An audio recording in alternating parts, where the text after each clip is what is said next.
And our kingdom work is that way. And so if you just adopt a model without examining it, without modifying it, without considering what it's going, your situation, then you're not going to have good results. You're going to be using the wrong methods. You're going to be doing the wrong work at the wrong time. There's a time for planting in Mississippi that's different from the time of planting in Michigan. Okay, there's a process, and it's vastly complex. Fishing, same analogy. Don't tell anybody, but I have watched Discovery Channel on the deadliest catch. Okay, they fish for Alaskan king crab, and so they follow several boats. Now they're all doing the same thing. They're all trying to catch king crab, and from the outside it looks like they're all doing the exactly same thing, and the principles are there, okay? They all have a boat, and they go out where the king crab are, right? Okay, so nobody's catching king crab off the dock, right? So they're all going out to where the king crab are. They've got these big boxes, and then they bait them, and they throw them over, and they let them soak, and then they pull them up and dump out the crab. It's easy, right? It seems so, but there's subtleties in each of these fishermen's boats that what they use for bait, how they put the bait, how deep they fish, exactly the process, how they prepare the bait. It's vastly complex. If it was so easy, everybody would catch king crab, make $100,000 in 2 months, and be done with it, right? And so when you look at planning a church, you may say, well, they did it, and that guy did it, and this is what they did. I'll just go out there and do it, and you're going to be disappointed. Mm-hmm. Because if growth were easy, everyone would be doing it. There's pastors sitting here, and we've all tried. There's not a pastor sitting here that will tell you, we're growing about the way I thought we would, and we're hitting all our targets, and, I just don't see how we could do any better. We all say, we're trying things, and there's days of frustration. You've done everything everybody told you to do. You've dotted all the I's, you crossed all the T's, and you look at it's not happening. That's right. There are things you don't control in this process. That's why the Bible says some plant, some water, but God gives the increase. Okay, a farmer can be as efficient as possible, but sometimes there's just a drought. And you can't control the rain. Sometimes there's flood and it washes everything away, and there's nothing you can do about it except suck it up and do it again. All right? Sometimes a fish just don't bite. Right. Sometimes there's circumstances beyond your control. Okay, and you have to understand this, and you have to pay careful attention to conditions. And so if you go into planning a church with this naive mindset that I'm going to do all this, nobody else knows how to do it, I'm going to show the world how to do it, well, you come on, show us. I always say that. The guys out say, man, do it. I had a guy play golf with me. He wanted to talk to me, so we was playing golf. He said, I want to go to such and such city. I'm going to win and disciple 1,000 people in 1 year, and then I'm going to turn it over and do it again. I said, well, bro, you're talking to the wrong guy. I said, I have no idea how to do that. I said, but if you figure it out, I'm coming to talk to you. Because, he was there about 5 or 6 years, and I think he had about 50. That's fine. And I don't want to pour cold water on people, and I'm looking for better ways all the time, all right? But there's some things that about the kingdom work that you can't speed up.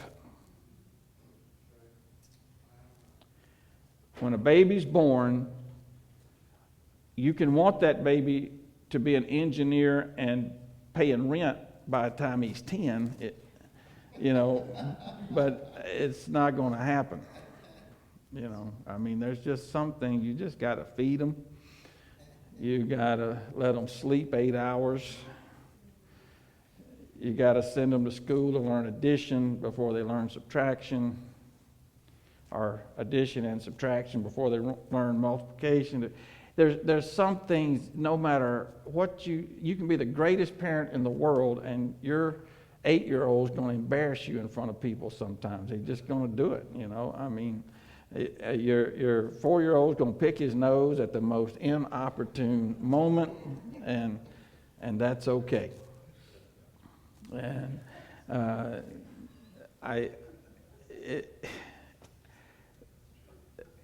I will tell you, I am a little hesitant. I always have evangelists come through and people preach, but I always get a little knot in my stomach because I know my church is going to disappoint them because they're only 3 or 4 years old.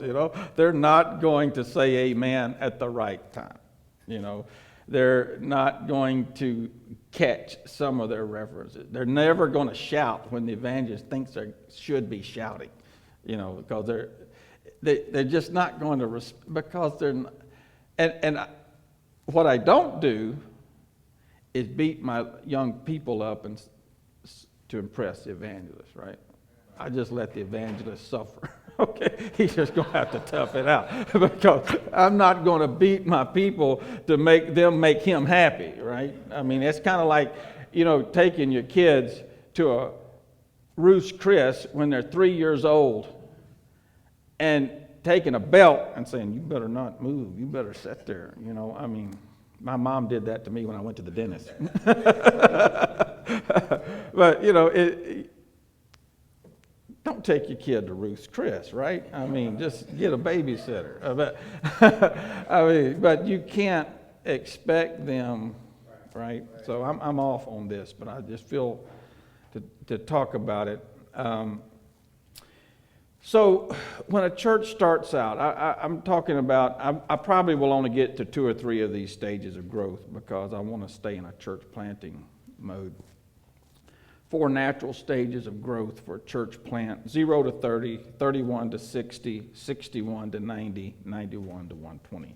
Now, obviously, these numbers are not exact, and they vary with people's ability, right?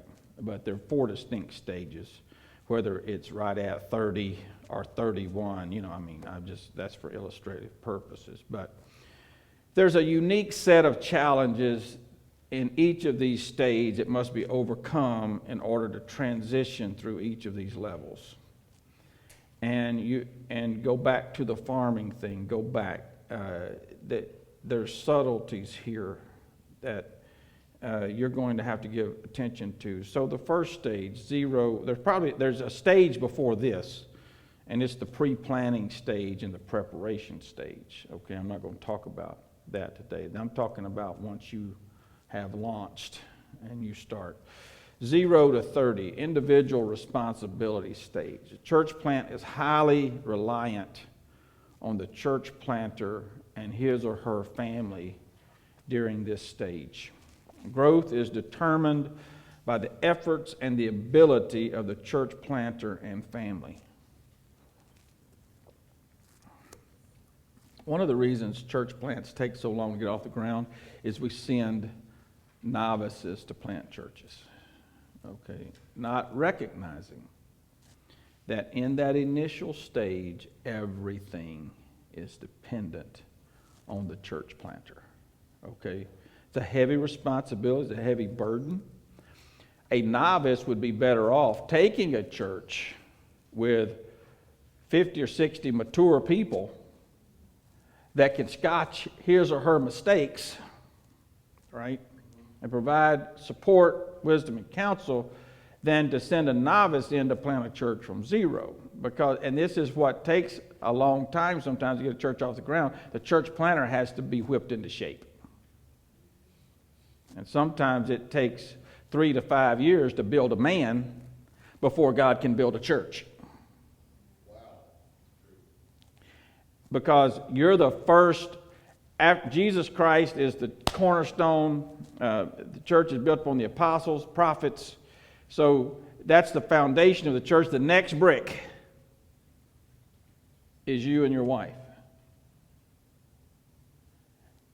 And that has to be solid. You can't build on a shaky foundation.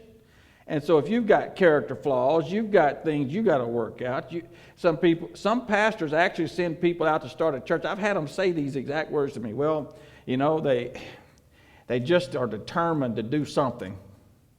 I'm going to lose them if I don't do something. I can't really use them here because they're so abrasive. I think I'll send them to plant a church.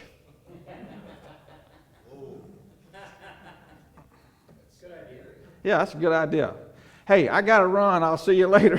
Call me. Tell me how it works out. Where to even start from there, right? If you can't, in Detroit, Brother William Nix, I was a youth pastor for him way back in the day, 88 to 92. And he had a vision to plant 10 churches in Detroit. And that's where I got inspired and infected with a burden for Detroit, is from William Nix. He sent, the first church he planted was in like 74, and it was a failure. It went charismatic. He sent 34 people with a guy, and the guy took it charismatic. Took him till 87 to try it again.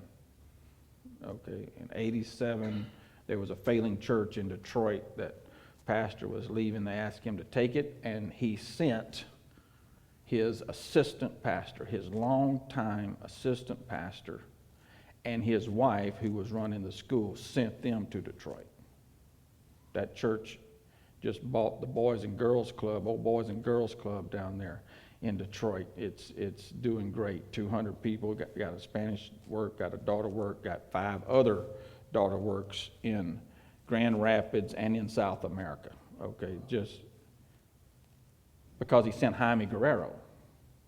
The next church he planted in Westland, he sent his secretary, treasurer, and principal of his school that had been there for 20 years.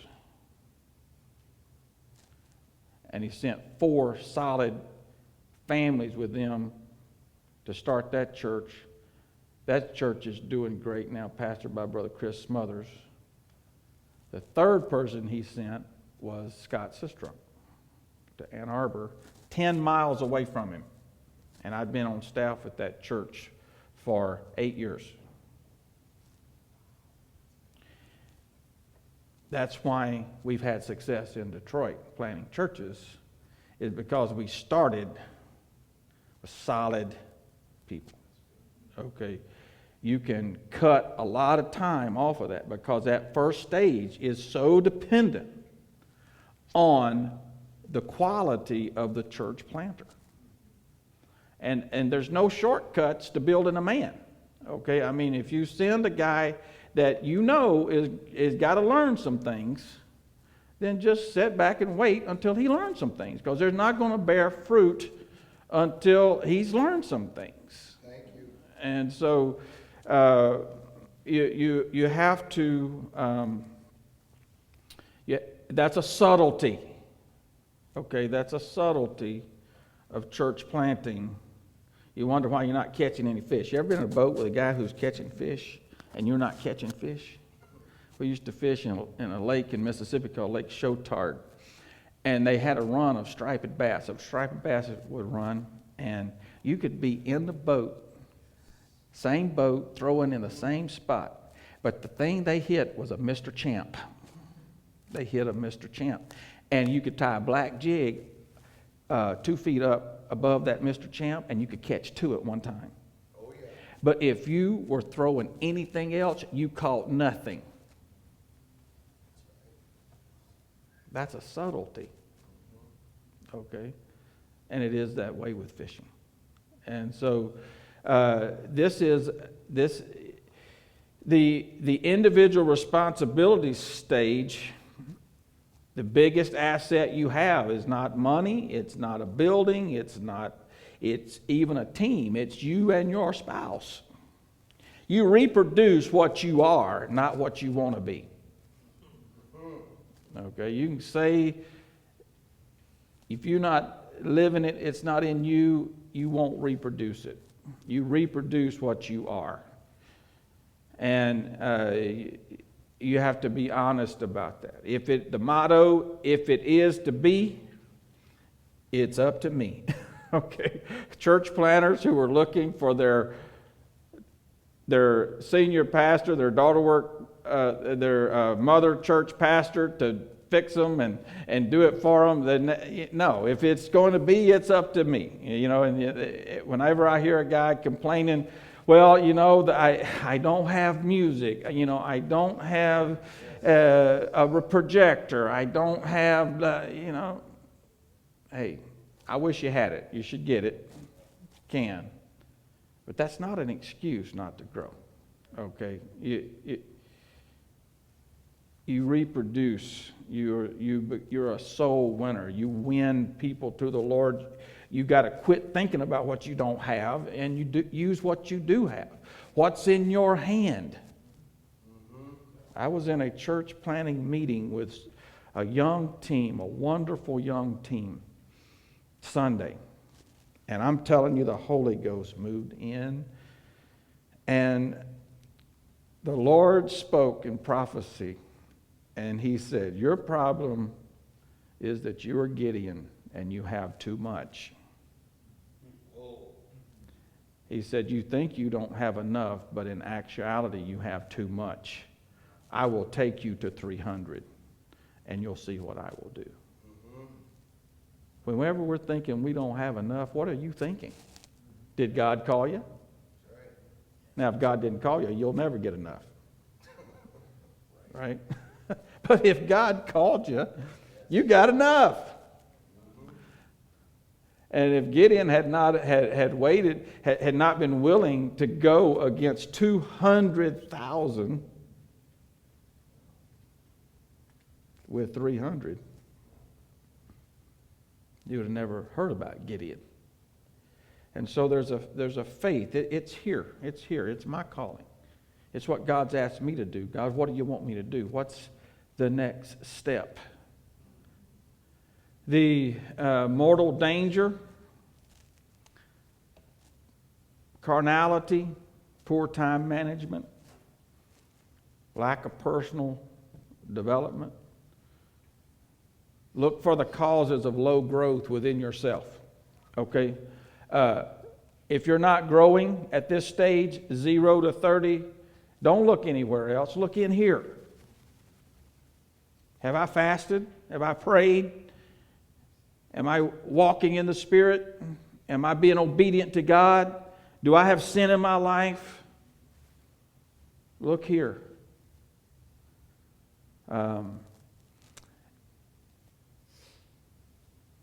If you have not won souls in your mother church, then you're going to have to learn how to win souls here, and it's going to take you a while. If you're thinking here today, thinking about planting a church, if you haven't won a soul in your mother church where you're at now, and I'm talking, when I say win a soul, I'm talking really about Brother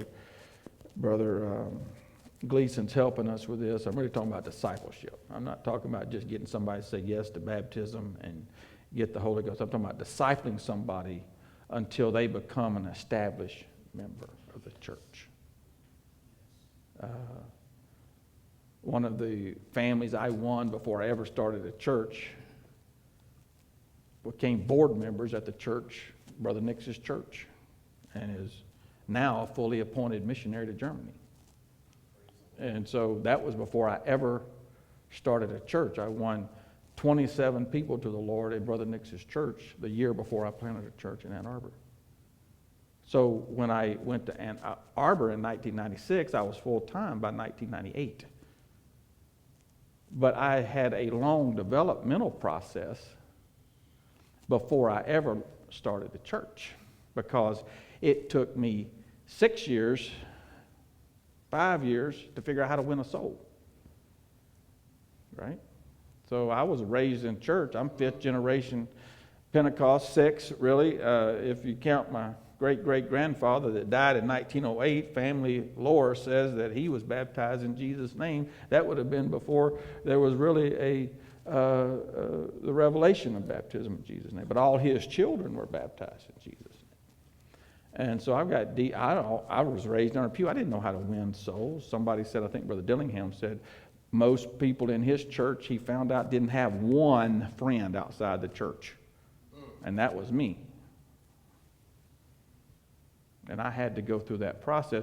If you're a fifth generation apostolic, you're going to go launch a church and you've never won a soul, you're going to take you 3 years to figure out how to win souls. Nobody can speed that up. They can give you $1 million. And at the end of 5 years, you would have spent $1 million and have 20 people. And half of them will be apostolics, or all of them will be some apostolic background that got connected to you. You won't have anybody that you dug out, didn't have any idea about speaking in tongues, oneness of God, Jesus' name baptism, and now are solid church members. Because it takes time. You can't rush that process of learning that. You have to go through it. And, you know, I'm on this, but anyway. And I'm on this because pastors, be careful. Your daughter work is going to cost you a lot of money. Daughter works are expensive. Don't let anybody tell you they're not. They are expensive, not only with money, but with emotional energy. You get in your church excited about something. That's a risk if it fails, right? And ultimately, when you start a daughter work and it goes belly up, who gets the credit for it? Right? And if it goes belly up and you've sent one of those guys out you didn't know what to do with before, you know what? He's going to make sure you get all the credit for it. So be very careful who you send to plan a daughter work. Either if you've got a group of people over here, 30 people, and it looks like it's just begging to be a church, if you don't have the right guy and you think God's telling you to start it, you go do it. And take somebody with you. Maybe you can develop them in that process. I'll give you a little sneak peek here. I'll probably never say this outside in a group bigger than this because it'd be too risky, especially now I guess I'm official, so I've got to be careful what I say. But I'll tell you what the key to reaching North America is and developing preachers is every pastor start a daughter work himself or herself. You will develop somebody to take him. Okay, because you will get tired of doing it, and you will make sure they are developed. Okay, and the church will grow faster because you don't need development. You're already reproducing. You've learned all those lessons, and now that the young church has a mature pastor to develop the people, and you can develop a pastor while you're doing it. Aaron Soto's done this beautifully in Wisconsin. He's got a daughter work that's running over 100 people. Why? Because he did it. And day one, it gets to grow because Aaron's already been through all of that process. And you get to winning souls, right? Okay, I'm going to move on. Now, you can't survive. Church planter, if you stay here, you can't survive. You're going to still need money from mama all the time. You're going to never have enough money to pay your bills because 30 people won't pay your bills unless you win a millionaire, and you can wait on the millionaire. That's like trophy fishing. Okay, well, you can't feed your family on trophy fishing, right? And so you're going to have to get some more. You have to go to the next stage. Now, I call this the planter-directed stage. All major decisions and most minor ones are being made by the church planter. Growth is determined by the church planter's ability to enlist more workers to help with the mission of the church. So now you have to take this 30 people you have, and you have to start putting them to work to help you do some things. Now, up until this point, you start the church. I've been there so many times. You know, you got it all set. You know exactly what you want them to experience when they walk in the door. You've thought it all out. I used to buy coffee and never drink it. I bought from a hotel. I think it cost me $75 a pot or something like that, you know, for coffee. Not because I wanted people to have, I wanted it to smell like coffee when they came in. There's something about smelling coffee. I poured all that coffee out, most of it, but I had to have it every week, okay, just because that's the atmosphere I wanted. Now, you may not want people to smell coffee. You may hate the smell of coffee, but that was me. I had it all set up, everything, and you know, you're just a micromanager, right? And you have to be. That's the initial stage. Everything's up to me. But if you keep doing that, you just get a little audience sitting out there watching you work. And they're like, man, go pastor, you know, that's awesome, you know, and you're doing everything. You won't let anybody do anything. They leave out you. If you own a place, whatever, you cleaning everything up. I've scrubbed many toilets. I'm a professional toilet scrubber. I'm telling you. Still walking in the church, you know, I even have somebody clean. I go behind them, make sure they clean right, you know, because I've got it. But you have to move beyond that, and you have to let other people do things. I got a guy right now. He loves to make coffee. It's wonderful. He's a wonderful guy. I'm telling you, he's a wonderful guy. I wouldn't say he's the most spiritually mature guy in the world, but he's getting there. Okay, he's better than he was. Now, when we go to lunch, he doesn't use the F word.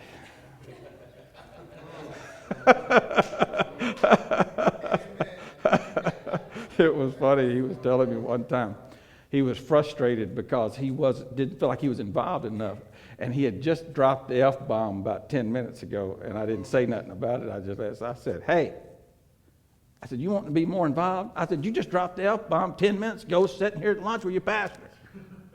He said, oh, I did? Yeah. I said, yeah, fix that. But anyway, he likes to make coffee and everything. Well, I'm winning a bunch of evangelical Christians, right? And so they've got church in their blood, you know. And I got a United Methodist coffee table there. There's every kind of creamer and everything, different size cups and everything. It just looks like a mess. You ever rented at a United Methodist or something? These old people junk those churches up. It's unbelievable. They bring all their stuff they couldn't sell in the garage sale. They bring it to church, donate it to the church, and it's just everywhere. I hate it. That's what my coffee table looks like. Because at this stage, you got to let people start helping you, and you have to lower your standards a little bit on things that don't matter. Okay, and if you quote me and say I said lower standards, you're lying. Okay, I mean on things that don't matter. Okay, We'll say expectation. There you go. If you've been mowing the grass and you mowing in diagonal lines and whatever, you know, somebody else is going to have to mow the grass, and they may not get the lines as straight as you got. But you've got to let people get involved, all right? Yes. Some church planners develop codependent churches. And you walk in, and it's a pastor and a wife and 25 other codependent people. And they call them, oh, these are, and they'll talk to you at the restaurant, our babies, they're our babies. They're not your babies. They're God's babies. Not your babies. They got to grow up, or they're not going to make it. You know you're not the Savior, right? You are not the Savior. You can't save anybody. Jesus saves. And they have to be committed to Jesus. They have to be committed to the Word of God. You can't just keep this group.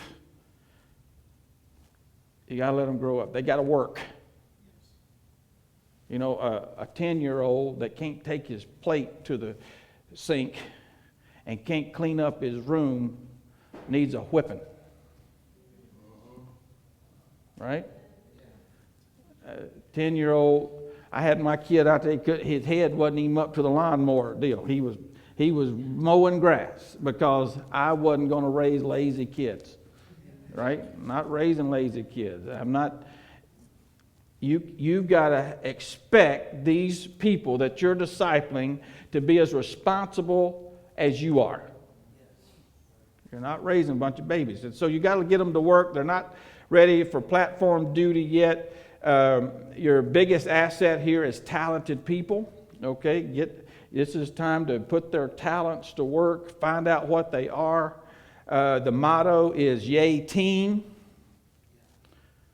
Now the mortal danger here is confusing a worker with a leader and assigning spiritual tasks to unqualified people. You can make that mistake here. A lot of church planners make this mistake in it. This is how you go to 50 and then back down to 20. It's when you think that they're ready because they're doing, if I took this guy, I see a lot of activity. What time am I supposed to stop here?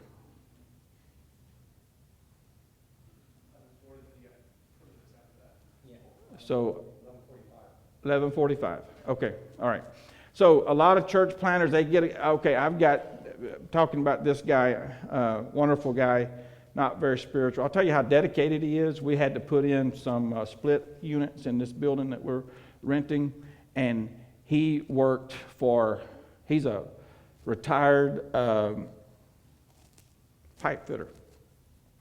Probably spent 60 hours putting in these split units.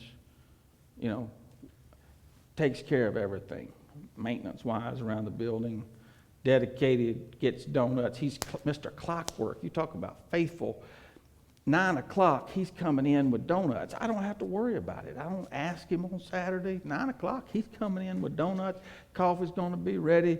And I walk out at this stage, you know, we got about 40 people. I don't have to lock up nothing. That's unusual. He locks up everything. Make sure it's just Mr. Automatic. But if I make him an elder in the church, it'll be a terrible thing. Oh, yes. Because he is not spiritual enough. And he's a little frustrated that he notices that he's not getting the spiritual duties. And he wants them. I'm not going to be moved on it. If I have to go back to locking up because he gets mad and leaves the church over it, he is not being promoted to a spiritual position until he has grown spiritually. Mm-hmm. And so about a year ago, well, no, it's been about 6 months ago, I was talking to him, and he was frustrated because he's so bought into this church, and he wants to mentor people and talk to people, but won't nobody listen to him because they know, you know. And so he was, and he was just kind of venting to me a little bit about it in our Bible study. Are you noticing the other subtlety that I'm spending one-on-one time with this guy? Okay, that's how. I don't know any other way to build leaders other than one-on-one time. Okay. You can't do it through a curriculum. You can't do it all together through a class, especially at this stage. It's one-on-one. So he's sitting there. I said, all right. So I'm going to tell you why people aren't listening to you. You're still smoking.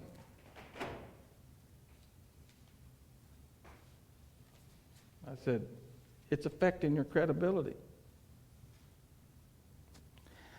I've been trying to quit, he said. I said, well, and it's been 6 months since he's had a cigarette. Okay. I hadn't heard the F-bomb in a year. So, you know, God's working on him. And I hope one day he will be an elder. Yes. But he won't be one until he's ready. And he's made the spiritual sacrifices. Okay. So you got to be able to get people involved and working and doing things. I will tell you this, if you don't let other people do things, they're not staying with you. You can't win college-educated people and act like you know best about everything. Here's some church planners have a group of people. They know everything. They know the best way to decorate. They know the best way to cook. They know the best way to sing. They know the best way to decorate. They know and the message, they may not ever say it, but the message is back off, just come enjoy. We're going to show you what we can do. Okay, and some of that's immaturity. They wanted to do that in their mother church and nobody let them. So now they're going, I want to show you what we can do. And you know what? Some people with good sense come in and they say, well, that's a pretty insecure couple. And nobody wants to be pastored by an insecure couple. So what you wind up doing is pastoring people who have greater insecurities than you. You can't build a church on that kind of base. Right? And so I'm talking about the subtleties here. And so, John Maxwell talks about leadership ability rated 1 to 10. So he said if you're an 8 leader, or say you're a 7 leader, it's very difficult for you to lead a 10 leader in your congregation. So you need to be upping your leadership ability. That's very valid, okay? Because if you want to, now you will. When I was 28, starting church in Ann Arbor with my Bible school education, I had a guy come in. He was 33. He was an executive with Pfizer. He had graduated from the Naval Academy, and he had ran a nuclear destroyer. The Navy wanted him to run a SEAL team. Okay. You talk about high level of leadership. He comes in the church. I went full time in Ann Arbor, and he was 50% of the income. I got counsel before I did it, and I had a backup plan. But anyway, I don't recommend doing that. That's right. But I had to lead him. His wife was not saved at the time. And I will tell you, I knew, here's what I had that he didn't. I knew I was at a much higher level spiritually than he was. And he knew it. I couldn't match his secular leadership skills, but at the same time, I wasn't threatened by them either. Thank you. Okay? But what I had that caused him to want to follow me was I knew a lot more about the ways of God than he did. I knew more about the Bible than he did. Okay? Yes. And so that's what he needed. I will tell you, it has been a wonderful relationship, and he is now the pastor of the church in Ann Arbor, and they broke ground 2 months ago on a 500-seat sanctuary. Okay? And that relationship has borne a lot of fruit. Okay? And God's going to send you people like that. There was one day he came to me and he said, I had insecurities. I had insecurities. I was insecure about him. That was the truth. I was insecure about my ability to lead him. And I didn't realize I was doing it, but consequently, I'd give him things, and then I'd pull back. I'd give him things, and I'd get courage to give him something, and then I'd get scared about it, and I'd pull back subtly, okay? And so he came to me one day. He said, Pastor, he said, have I done something to make you not trust me? He said, is there some behaviors that you can point to that? I'm like, no, this guy's been faithful. And I said, no, not at all. He said, well, then why are you doing X, Y, and Z? And I didn't say, because I'm insecure and I'm scared of you. Okay. But what I did say was, I'm sorry, I should have done that. I apologize. That was scary for me. I wasn't taught that a pastor ever says, I'm sorry to a saint. Right? I was taught you turn it back on them and you get yourself on the high ground. I'm sorry, nobody ever said that directly to me. They just modeled that behavior. Yes, sir. And, it was a wonderful thing when I was pastoring 2 churches, and he was really my assistant in Ann Arbor, and Brother Tim Richmond was my assistant in Clinton. He told me, he said, Pastor, it's time for you to turn this church over to Brother Richmond. He is ready. And I said, I don't know if he's ready or not. He said, we'd have our staff meetings, and he'd say, well, you know what I'm going to say? He's ready. We need you back in Ann Arbor. We need you to focus. And finally one day I decided to listen to him. Because the Lord said, he's right, and I turned the church over to Brother Richmond, and then it was 2 months later, I turned the second church I'd started over. It was averaging 81 in attendance, had like $150,000 a year in income coming in, and they were paying half of my salary. I was making, with my health insurance benefits and expenses and stuff, I was making $90,000. This was 2003. Had 3 teenagers. Life was good. Okay, but Ann Arbor had gone down while Clinton went up. Okay, I mean, I was preaching many times the same sermon. I was praying the same amount of time. I was fasting the same amount of time. And one church is growing and one is not. And I'm like, God, what's happening?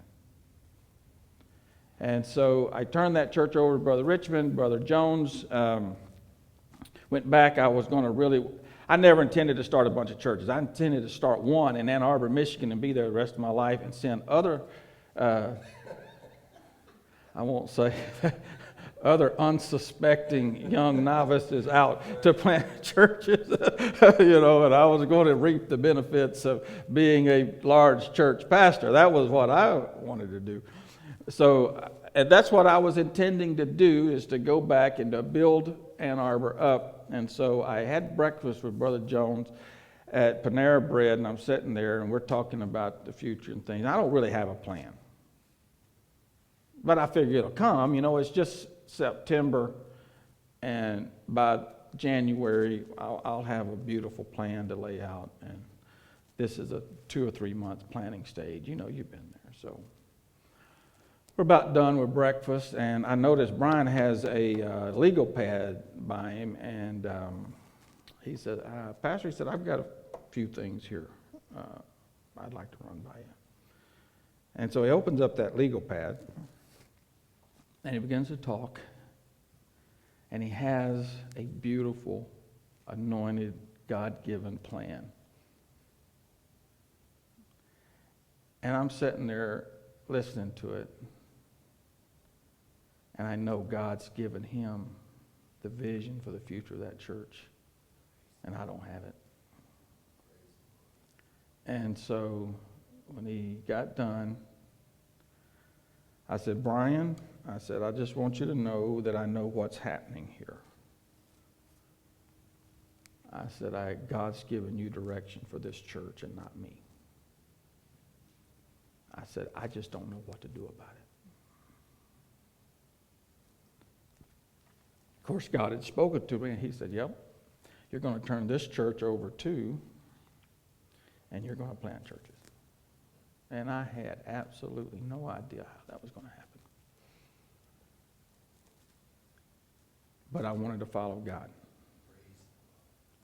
And we figured it out. And I won't go into that story, but that's when I became a career church planner. Didn't know that existed, sitting at that breakfast table.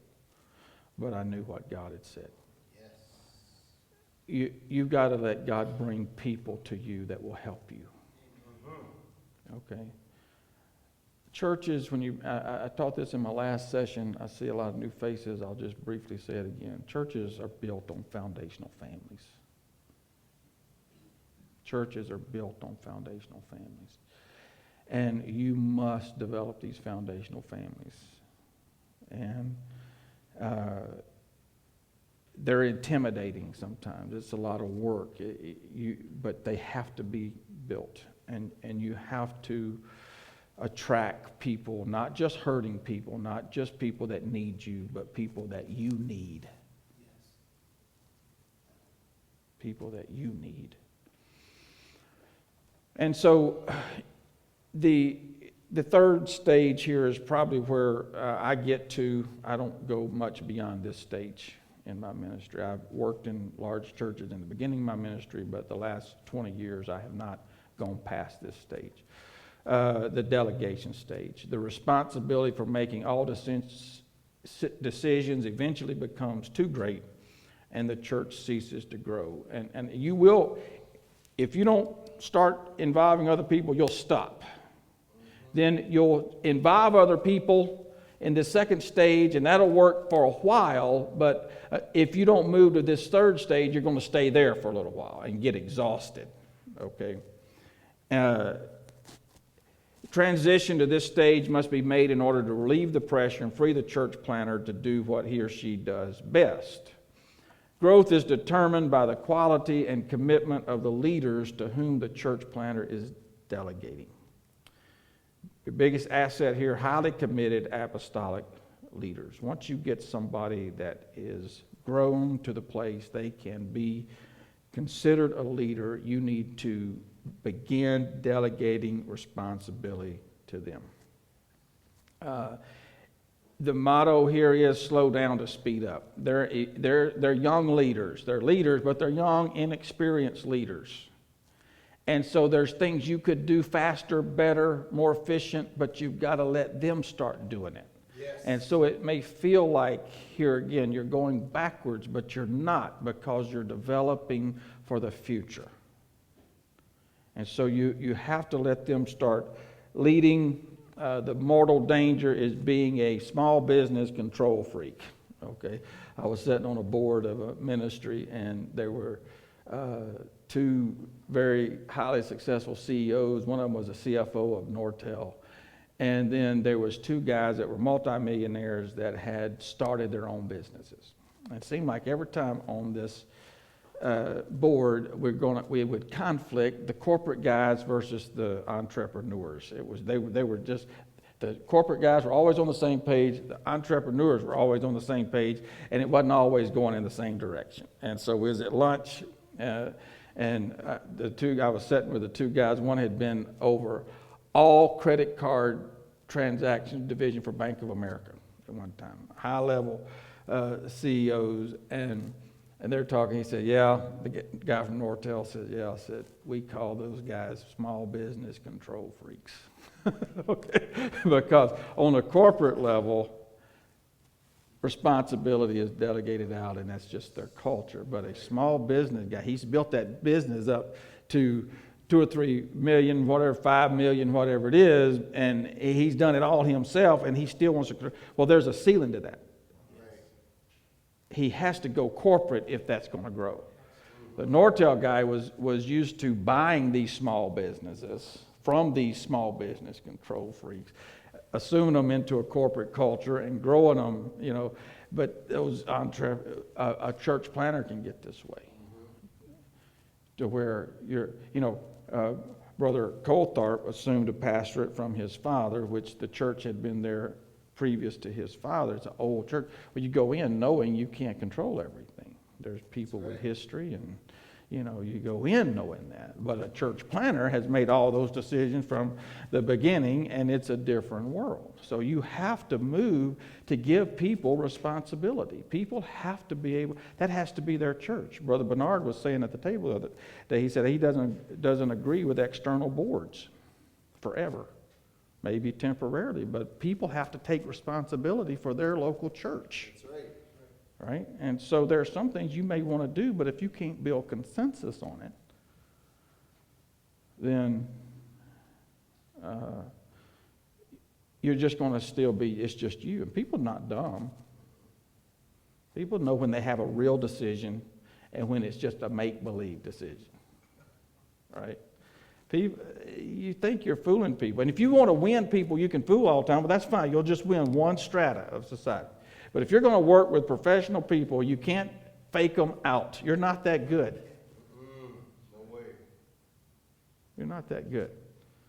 You have to genuinely see the fivefold ministry in the church, right? And you got to really understand that the early church, biblically, people have responsibility. There's elders and deacons, and there's levels. It's not just you.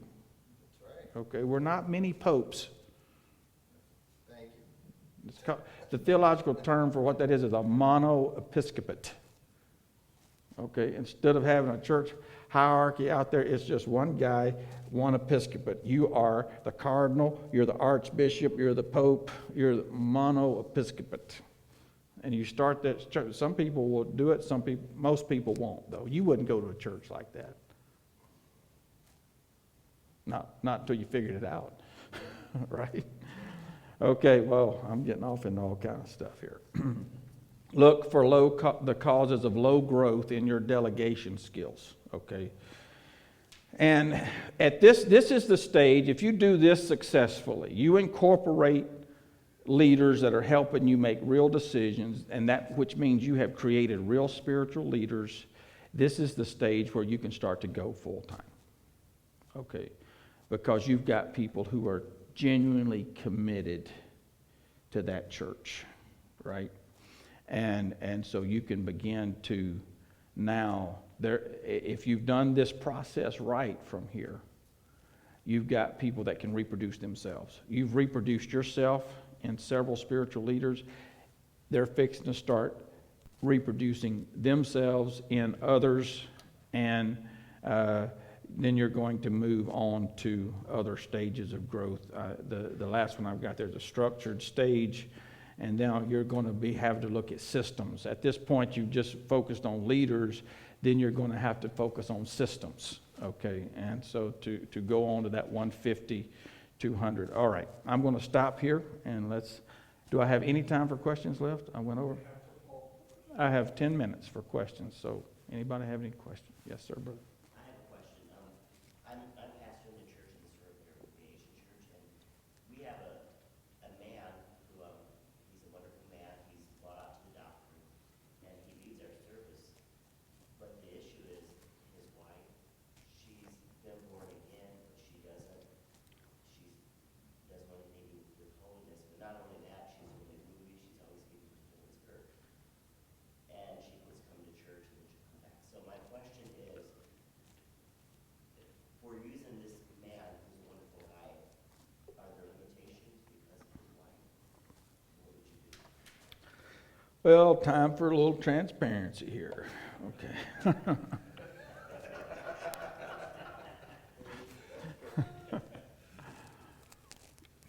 I'm taking a sip of water before I answer this.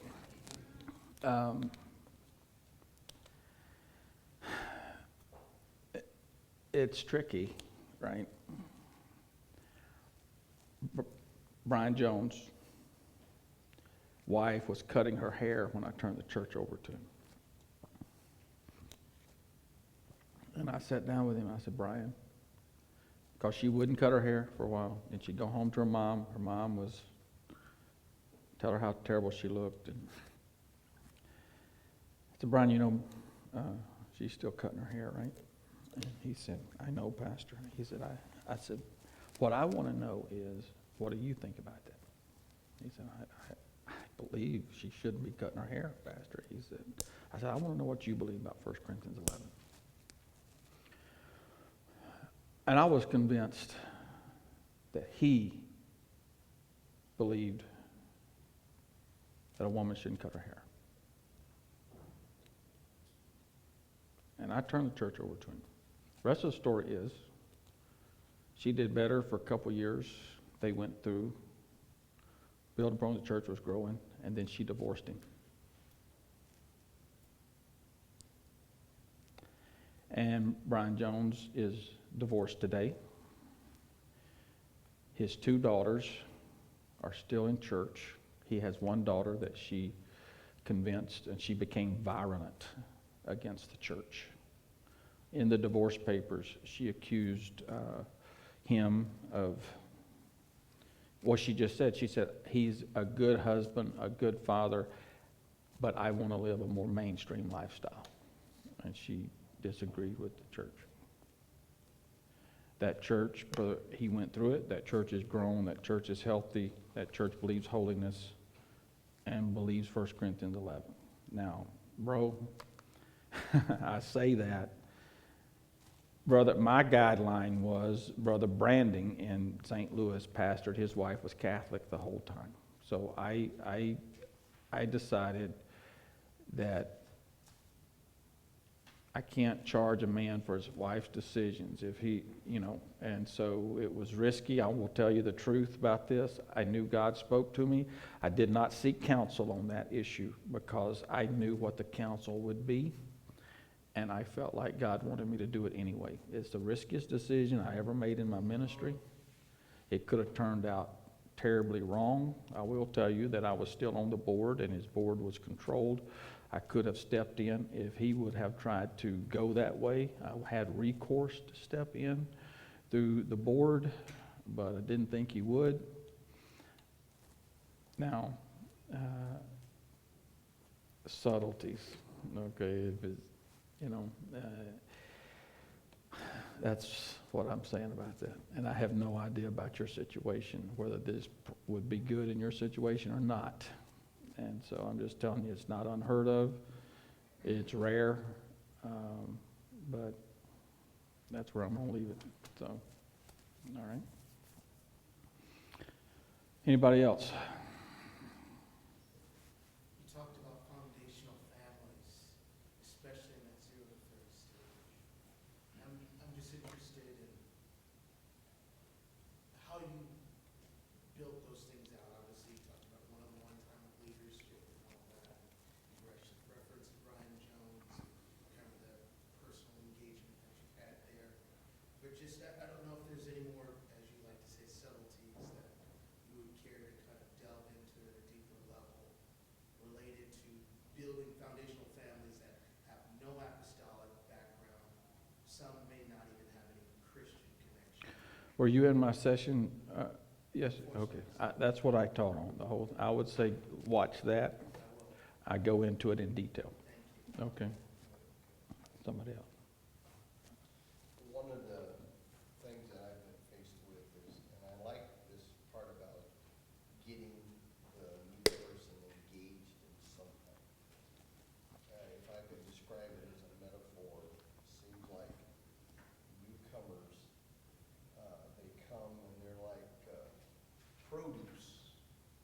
They only have a certain amount of few life, if you will. Unless you can wrap them in some preservative, they're going to be gone.